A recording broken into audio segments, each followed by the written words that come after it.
Well, while we're having you back. And by the way, Peter has been a guest previously on numerous occasions on the Glenn Show, and we've talked about the kind of stuff we're talking about today, sadly, which is the killing in Memphis, Tennessee, by police officers of a black youth, young man named Tyre Nichols, which has gotten attention throughout the country and throughout the world, for that matter. And everybody's talking about it. Uh, the city of Memphis released video of this event. It's very brutal, and it raises a lot of questions about policing in America. What's your uh, general impression, Peter, both about the incident itself and about how it was handled by the authorities in Memphis, and about the reaction that it has engendered throughout the country? And Peter, also, if I may jump very quickly in, Sure. this case seems to be, so egregious you can barely believe it. And I've often said on this show that I have learned that in these cases, the story is never what we're initially told. This time it looks like it is. Is there something we don't know? Or is this one really just the utter horror show that it seems to be?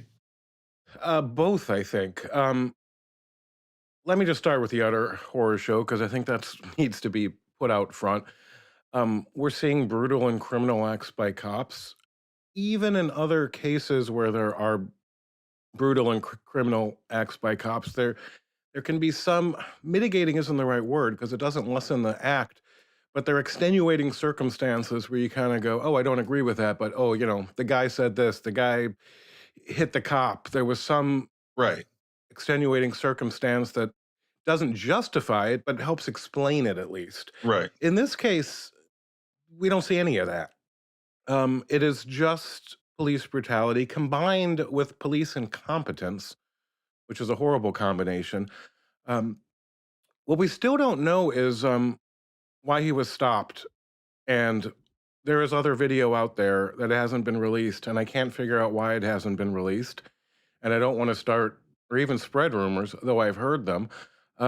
I find it very odd that the video starts where it does. Now, in one sense, it doesn't matter because it doesn't matter what would happen before in terms of what happened afterwards.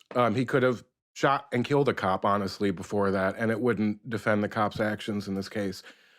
But I would like to know what the hell the story is. My guess is, I mean, look, police withhold information for good reasons, bad reasons, and just incompetent reasons. But why don't we know what happened at the stop? I assume it would make things worse for the cops, but I don't know. But there is video still out there. Perhaps it's for the criminal, being held by the prosecutor for some reason. It's possible, but um, we don't quite know everything yet. But what we do know is enough to pass judgment and condemnation of the case.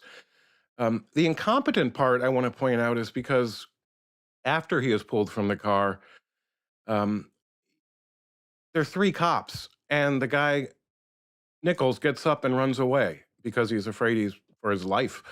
Um, the fact that he was able to run away is shocking to me as a former cop. I mean, that's just what the hell? There are three cops there, and he got up and run away. Had the cops simply been brutal and competent, Nichols would still be alive. The real ass whooping happened after they chased and got him, and that's also on police because that situation never should have arisen. So that's just I don't know. It's just a detail, but it just shows what a horrible shit show it was from the police perspective. Now, a lot of people um, on the right are making the point that the recruiting efforts to bring black officers onto the force was associated with a lowering of standards that is partly implicated in the poor policing behavior of the individuals in question here. The five individuals, I believe it is, that have been charged, all were black.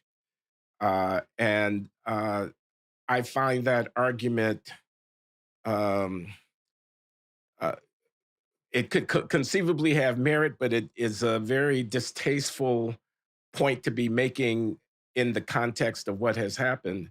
I'm wondering how you react to that, Peter. That For example, I heard Ralph. Similarly, it is very distasteful. It's not inconceivable. Police departments are having a tough time hiring, and it's almost inevitable that standards will be lowered, and lower standards means worse police officers. But we don't know that in this case. We don't know that what that story was. Um, so I do think that's a odd reaction to have to blame it on that. No, and it's not like we didn't have these incidents occasionally a few years ago when it was easier to hire cops. Um, Okay, so so as you that's a say, red yeah, I herring. mean, yeah. Though there's a good warning there, which is, I mean, just in general, I am worried about police retention and recruitment. Um, and so I do worry that we're going to have worse policing in the future because departments are so desperate for cops right now. You see these incredibly small police academy classes that do not replace those who are quitting. And that's troublesome. In a way, it's good because if you're only graduating, Baltimore had 13 cops, where my class had 50. Oakland just had a class of 17. It implies they're not lowering standards because they don't have enough cops out there. It could be both. But no, but that is a separate issue from what we're talking about here in this beating, this killing.